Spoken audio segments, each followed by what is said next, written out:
second reading. What's that? It's the police contract. Oh, okay. Oh, that. 1142, ratify a successor collective bargaining agreement between the city and the Portland Police Association relating to the terms and conditions of employment of represented employees in the Portland Police Association bargaining unit. So I know some of my colleagues may have statements to make. Any questions before we take a vote? Okay, roll call, please. Novick, I recognize that we have a police staffing problem and that we have a problem relating to competitive compensation, especially for people in the first 6 months of their service in the police bureau. And I appreciate all the effort that has gone into crafting this contract. My concern is that this commits us to a significant ongoing expense when we do not know that we will have the ongoing funding to address it. The city discretionary budget goes almost entirely to police, fire, parks, and housing. So if we make a commitment that we're not able to pay for in one area, that means we'll either have cuts in the other areas or we'll need to raise additional revenue. And this year, in terms of ongoing money, we've spent every dollar that we have. This would set up an ongoing commitment once fully phased in of about $7 million, is my understanding. And at this point, we actually are already overextended in terms of our ongoing commitments because this year we're spending $11.5 million of ongoing money on homeless services, and we've made a commitment to spend $15 million a year on homeless services. So we're $3.5 million in the hole. So this proposal, in the absence of a very favorable revenue forecast, would put us further in the hole.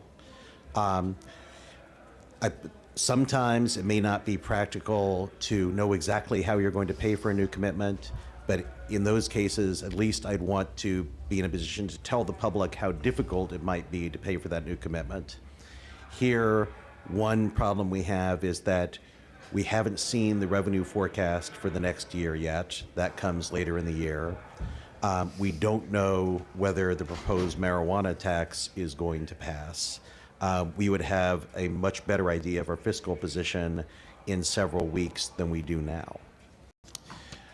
There's one non-financial issue that I wanted to touch on, which is we heard a lot of concerns raised about body cameras and whether police officers, but not other citizens, would be able to review body camera footage before making statements.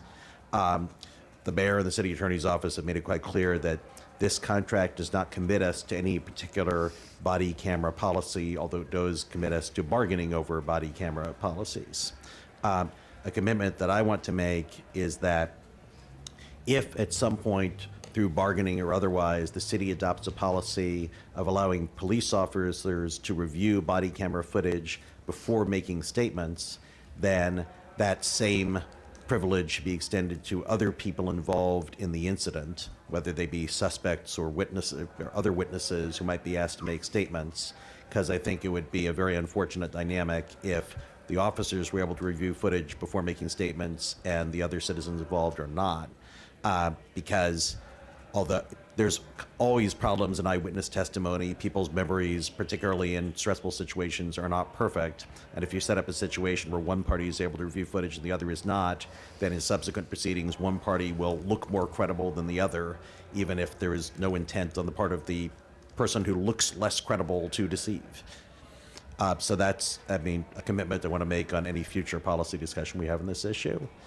Finally, I did want to note that the mayor did propose a way to pay for this contract in the budget process last May, proposing a tax increase to do so. And although I did not think we laid sufficient groundwork to be able to support that tax increase at that time, I do appreciate the fact that the mayor did make an effort to ensure that we would be able to pay for this, and I just wanted to acknowledge that. So, in light of the foregoing, I respectfully vote no. Fritz. Thank you. This is one of the most important votes I've cast in nearly 8 years on the City Council. After my husband was killed in a car crash 2 years and 3 weeks ago, the most crucial issue that prompted me to seek re-election was the knowledge that our work to solve conflicts between the Portland Police Bureau and the communities the officers are sworn to protect and serve was far from over. It is still far from over. I want to state into the record my reasoning for my vote, and a lot of reasoning has gone into this. Eleanor Roosevelt said, "It takes courage to stand up and speak, and it takes courage to sit down and listen." Now, we have done a lot of sitting down and listening to the community over the past month and more. So I invite everybody to please sit and listen to my long speech. The City of Portland has not made the progress that we should have made in police reform and accountability since the Department of Justice settlement agreement was adopted. I am sorry for my part in failing to achieve more of the reforms set in the settlement agreement. I apologise for not succeeding in improving community trust in the Police Bureau, which is one of the goals I stated in my 2012 election campaign. I worked hard for the past 4 years, but we haven't yet reached those goals. I apologise to every Portlander who has experienced disparate treatment from police officers since the settlement agreement was approved. I'm grateful that Portland voters re-elected me this past May. I pledge to work even harder to collaborate with people of colour, people experiencing mental illness or other disabilities, and everyone who cares about this problem to implement changes that will make us all safer. Surely we can all agree that what we want at the end of each day is for everyone to be safe and warm in their home, whether we're talking about individuals in daily activities in our communities or about our police officers returning to their families at the end of each shift. This week, a person living outside in Seattle was killed by a police officer in the midst of a knife fight with another tent resident. And also this week, a police officer who had recently returned to work after maternity leave to nurture her first child was killed during a welfare check in Palm Springs. Surely we can all agree that these deaths are tragic. Surely we can all agree that killing a human being, whether a community member or a public safety officer, is wrong. We must keep striving for change. For me, and I know for many of our community partners, there is no alternative. We will not stop working for justice until there is justice for all. I'm grateful to the hundreds of Portlanders who have attended countless meetings of the Community Oversight Advisory Board, the Citizen Review Committee, discussions on independent police review, and other similar gatherings. Thank you to everyone who has attended a Black Lives Matter or Don't Shoot Portland rally. Thank you to the people who are protesting here today. I thank everyone who took time to come to City Hall and the other places we've held meetings to share your concerns and advice. Thank you also to everyone who has called, written letters, sent personal emails, or even signed petitions. Thank you especially to the leaders of the Albino Ministerial Alliance Coalition for Justice and Police Reform. Dr. Bethel, Dr. Haynes, Joanne Hardesty, Dan Handelman, and others have been working for change in police policies for decades. Racism runs deep in our city's history and in our present.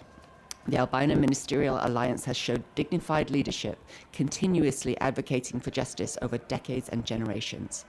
The pastors model how to disagree without being disagreeable. Ms. Hardesty, as the chair of the NAACP in Portland, has been a leader throughout our state in the legislature and locally.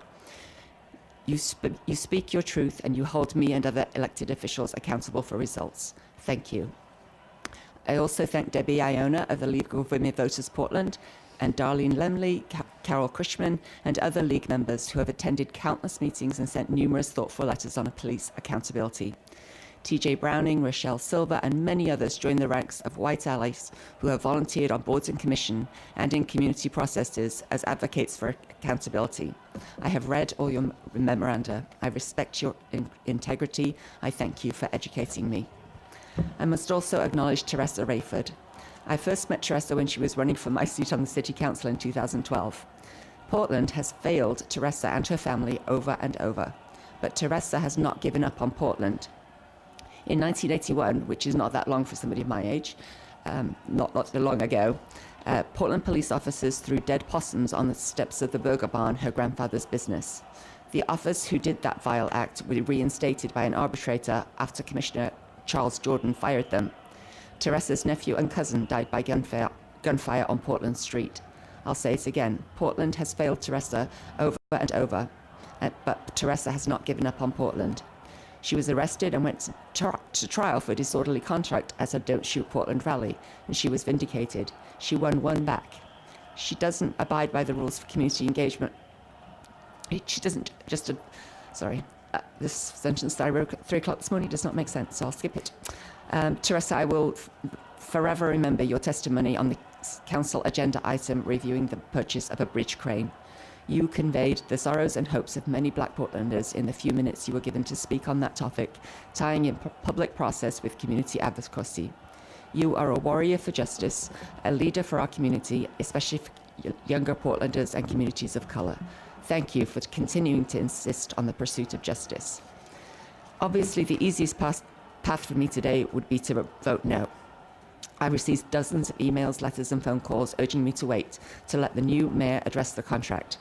Many of the people who I respect most in the entire world, as well as in Portland, have contacted me urging me not to ratify the contract. I agree, way too many Portlanders have died in incidents involving the police bureau, both white people, including James Chassie, and people of colour such as Keaton Otis, Kendrick James, Jose Mayor Poot, and others. Every life ending in gunfire is tragic, and many are avoidable. This is some of what I've heard in the hearings and what I've read in written testimony. Many people are concerned about the draft policy on body camera use by officers, which was posted with the union contract. Let's be very clear, the union contract is silent on the issue of body cameras. There is nothing in the contract on body cameras. The council has not yet voted to purchase any body cameras. We directed the Police Bureau to research the issue and to return to a full council hearing before proceeding to purchase any cameras. Mayor Hales' amendment to this ordinance is crystal clear that the draft body camera policy will be reviewed and amended by a stakeholder committee. Then it will return to council for a full public hearing where amendments will be considered. Mayor Hales' amendment states that the City Council will decide on the body camera policy, not the Chief of Police, Portland Police Association, or the Mayor alone. What is on the table is the Portland Police Association's agreement not to open the entire contract to bargain on the body camera policy. That is a huge win if we ratify the proposed contract today. Obviously, the most crucial issue in this debate is the use of deadly force policy. The union has agreed that revisions to this policy will be determined by the United States Department of Justice. And at last, the 48-hour waiting period before an officer may be interviewed in connection with a community member being killed by a police officer is deleted from the contract. This policy has been condemned since the turn of the century. Countless groups and individuals have railed against it, and it's obviously needs to go. This contract deletes it. I commend Mayor Hales for achieving what other mayors have tried and failed to win in union bargaining agreements. Some community members have said that the deletion of the 48-hour rule is meaningless if other protections for officers remain in place. Nothing in the ordinance before us today dilutes the authority to interview officers involved in deadly force incidents immediately if warranted. Some community advocates have voiced concern that an officer could delay giving a statement until he or she reviews the body camera evidence. That is simply not true. And again, the body camera policy will come back to council per the mayor's amendment. The rules on reviewing data, including audio and video evidence, is subject to Department of Justice review under the settlement agreement. Another concern I heard is that there are no standards for which officers are allowed to come back to work part-time as retirees. The contract states that the chief has absolute discretion on who to hire back and who should not be allowed to re-enter the workforce. I find it unbelievable that any chief appointed by the mayor as the commissioner in charge of the bureau would invite criticism by hiring back officers who are not trusted by the community. Rehiring of retirees should be at the discretion of the chief, and it is. I've met with police chiefs regularly since I took office in 2009. Community members may consider both the council and the police bureau out of touch with community concerns, but I can't believe that any mayor would allow the police chief to rehire officers known to be despised by the community. Excuse me, I'm still going.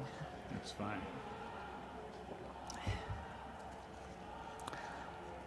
Community member, I've already said that bit. In Yorkshire, England, where I grew up, there is a saying, why borrow trouble? Bureau directors, including police chiefs, are hired for their connection to all of our communities in Portland. While I understand community concerns about retirees, I don't believe that concern is enough to compel me to vote against the package. Another concern I recognise is the assertion that the contract doesn't go far enough to mandate disciplinary action when officers act contrary to city policy. The union has agreed to withdraw 11 grievances that have been filed and are pending decisions. Withdrawing those grievances means the union is accepting the Bureau's clear and objective discipline guide, which mandates actions in relation to offensive. The use of the discipline guide has resulted in stiffer penalties for infractions than the previous benchmark of past practice. Since Mayor Hales took office, 12 officers have been terminated or resigned in lieu of termination. Officers who resign under pressure of discipline or who are fired in response to their actions lose their accreditation. They can't work as police officers anywhere in Oregon. Excuse me.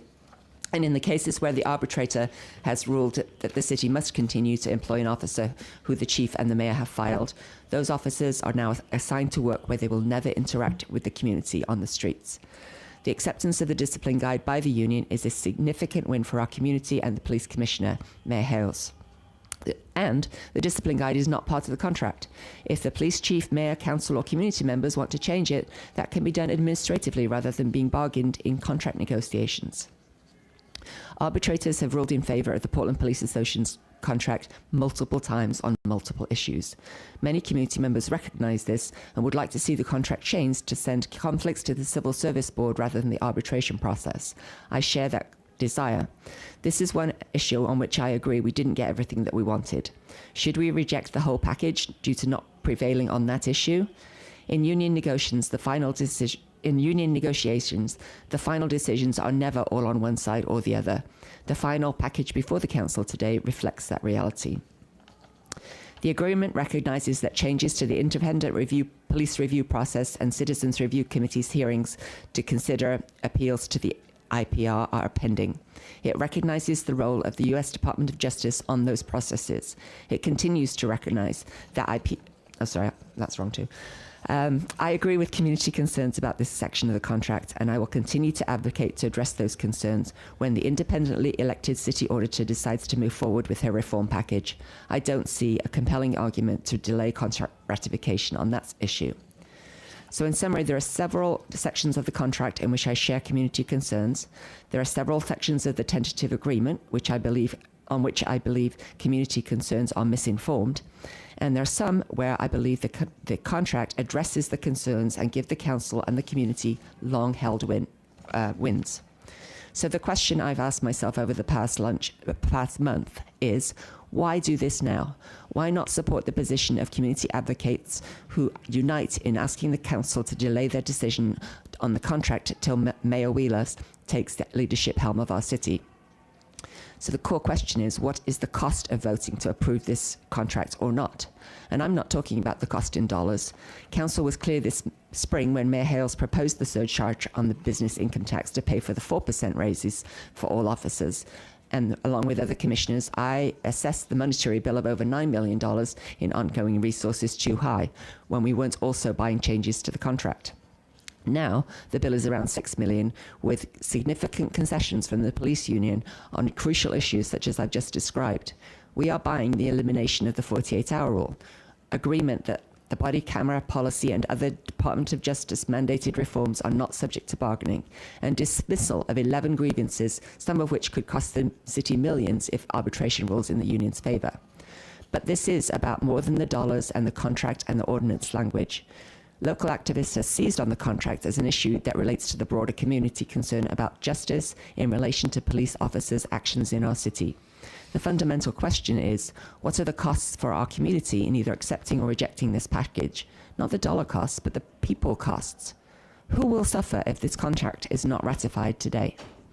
The answer I see is that people who suffer will be the same communities that good-hearted, earnest advocates seek to protect, lower-income communities and communities of colour. The cost of delay will be impacts to neighbourhoods struggling to reduce gang violence and human trafficking, neighbourhoods desperate for community policing with officers on walking beats to forge connections with people living outside, and with young adult panhandlers, people wrestling with drug and alcohol addictions, and residents and employers just trying to get through each day with the safety net of police officers responding to 911 calls within minutes of the report being called in. For every report about officer-community interaction gone bad, there are hundreds or thousands of responses where police officers provide vital services to Portlanders who are crime victims, to people experiencing mental illnesses, including people threatening to kill themselves and/or others due to suicidal thoughts. We need Portland police officers to have capacity to report to traffic caches, domestic violence calls, human trafficking, and many routine calls. The contract addresses those needs by providing the incentives for recruitment. This is a we issue, a we opportunity, rather than an us and them framing. What should we agree on as issues and goals that we all unite in caring about? This is an opportunity for collective ownership of reform in the police bureau and in our city. We must listen to the collective voices of our community and seek to find common ground, common goals, common agreements on strategies that will promote reform within our police.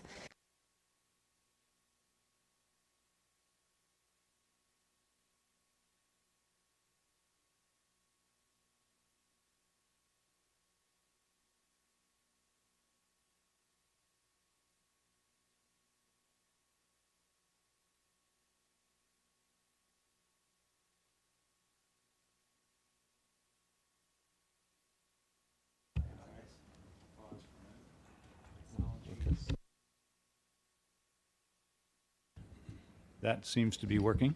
Thank you, Mayor. Okay. I think she'll probably also make her statement available to you. I will. We need to have incentives for new recruits to come to the Bureau, for new idealistic young people who share all values-driven Portlanders' desire to support a police bureau that reflects both the vision and the demographics of our communities. The Albino Ministerial Alliance, the NAACP, mental health care advocates, the League of Women Voters, and many individual and group share a long history of advocating on police reform. I have listened to the collective and individual voices from the community advising me on this vote, and I agree, Portland City Government does need to put our own house in order. And still, I refuse to stay stuck in an adversarial position. I was elected with public campaign financing. I was a community activist for 15 years before I began to aspire to elected office. As a city commissioner, I own the responsibility to acknowledge the problems and find solutions. Police services should be about we and not us and them. We all own our own part in making that value the new reality in Portland.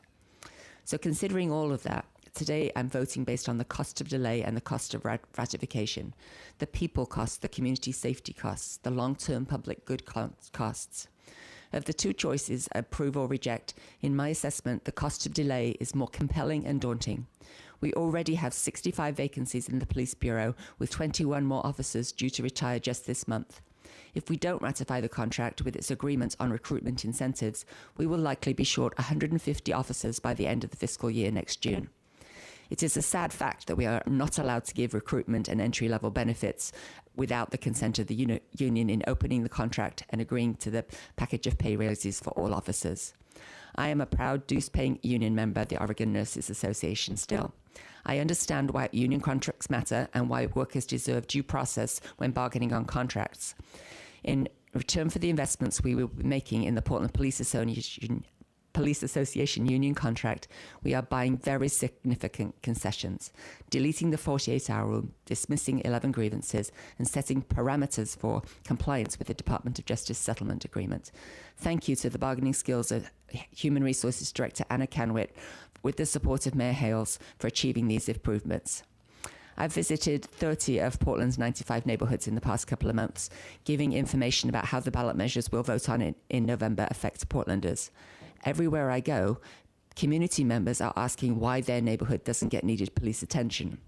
In Selwood last week, a woman walked out with me after the meeting to tell me that her son-in-law is working so many overtimes in the police bureau, he barely sees his family. It is not safe for police officers to continue to work so many hours. The chance that officers will make a terrible decision in the use of deadly force increases when they're exhausted from working too many hours.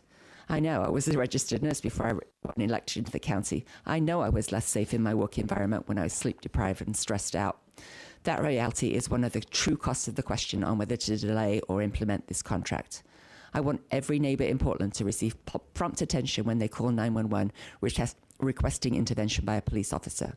I want every officer working in our community to promote community safety and to eliminate all disparate actions related to people of colour, people experiencing mental health illnesses, people who can't find shelter, and all the others who are disadvantaged due to the City of Portland's past and present actions.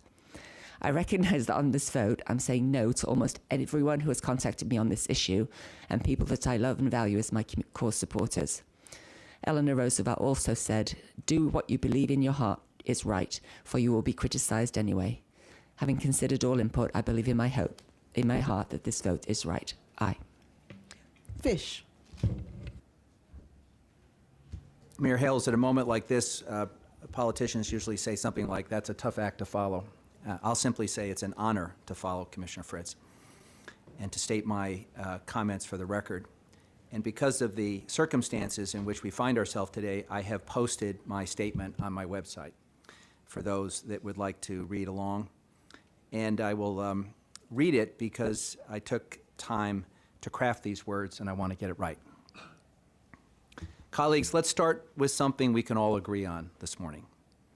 One of our core responsibilities is to provide adequate funding for fire and police. The community expects nothing less. And let me be clear about my values.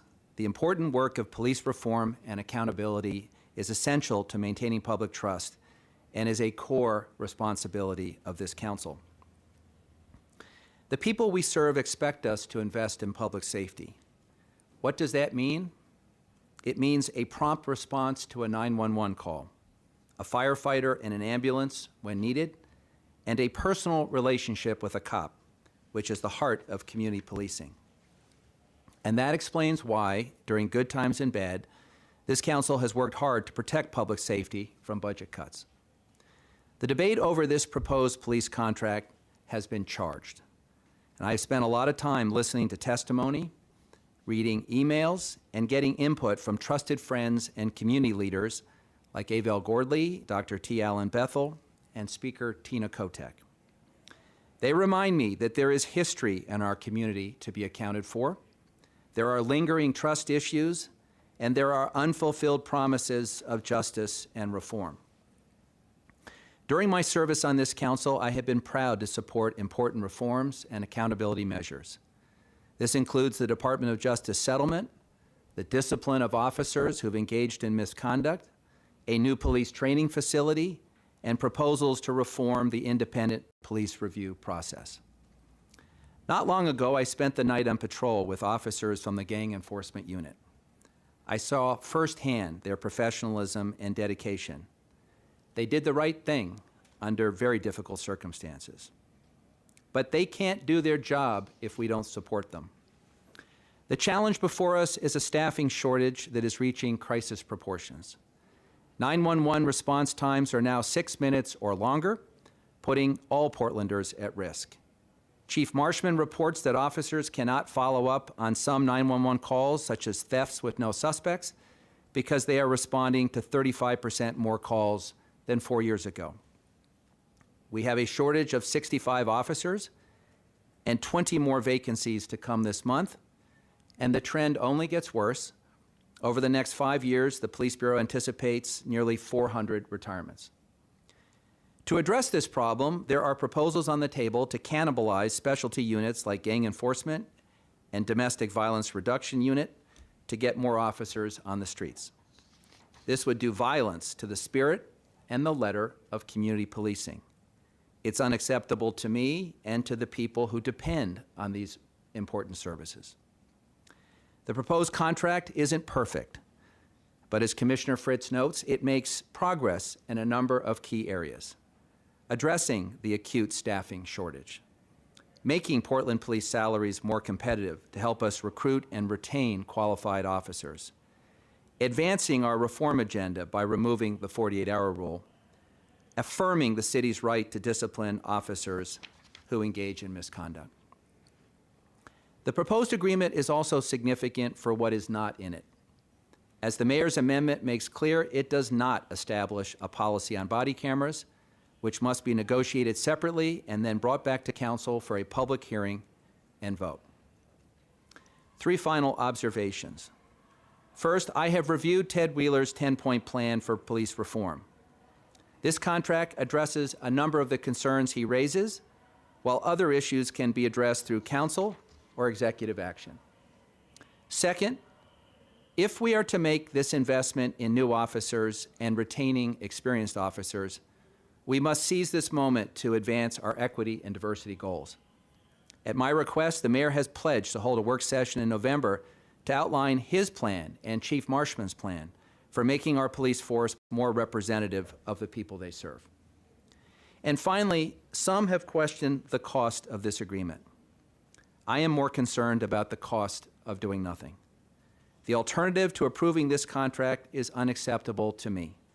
It could be years before we get a new contract. The 48-hour rule would still be in effect, and there's no guarantee that we'll get a better deal in the future. I know that my vote today will disappoint some in our community. However, leaders are called upon to make the best decisions consistent with their values. This proposed contract supports 2 of my top priorities: supporting police reform and investing in public safety. I vote aye. Hales? I have only a little to add to these eloquent statements that we've just heard from Commissioners Fritz and Fish about this contract. So I won't spend a lot of time on the substance of this. But first, on the larger agenda, we have work to do in police reform in our city. We have made progress, and I am very proud of that progress, but we still have work to do. And as we've heard from my colleagues today, there's a commitment by the leadership of this city, by the Portland Police Bureau, and by the community to carry on that work. Secondly, we've seen real gains in the Police Bureau's understanding of and dealing with very difficult situations on the street. Our use of force is down significantly. And as I say all the time, I get reports every night of our police officers de-escalating situations that perhaps in the past would have involved force, and tragically in other cities today is involving force in appalling and unacceptable ways, with loss of life that should never happen. And I'm really proud of those reports I get day after day, week after week, of de-escalation of crisis in our community. Don't take my word for it. A neighbor of mine, Mary Nichols, went on a ride-along recently, and being particularly adept at social media, she posted an account of that ride-along and even some video of the experience, including de-escalating a situation involving domestic violence that, frankly, I was amazed that they managed to de-escalate. And some 50,000 people have already seen Mary's post, and I hope everybody in Portland sees it. So that account affirms what I'm seeing as the police commissioner in the progress that we're making. There's much more to do, and I remain committed, I know this council remains committed to the Department of Justice settlement, the spirit and the letter, and doing better than the letter in how we actually operate as a police bureau. Finally, I want to thank my colleagues because, as we all know, but I think not everyone understands in the community, we have a series of executive sessions in which the council gives direction to our bargaining team when we're doing union contracts. And this council was clear about how much we could afford to do and no more, and our goals in terms of things like the 48-hour rule that had to be included in this package. So I know that put our bargaining team and ultimately me, when I went to the Portland Police Association Executive Board and said, take this contract because this is as good as it will get in terms of what your goals are and includes everything that we must have in terms of ours. And to their credit, they did accept that proposition and they've ratified this agreement. So finally, I just want to, again, thank some people. Anna Canwit is away, but she and her team at the Bureau of Human Resources have worked really hard to get us to this day, and I appreciate that good work. Our city attorney's office, Mark Amberg, is here. They have worked really hard to get us to that point. Our professionals in the Police Bureau and those 2 agencies have served the City Council very well in getting to an agreement that is good for Portland. Aye. Let's take a brief recess for comfort's sake and come back at 11:30. Thank you. Good job. Thank you, Amanda.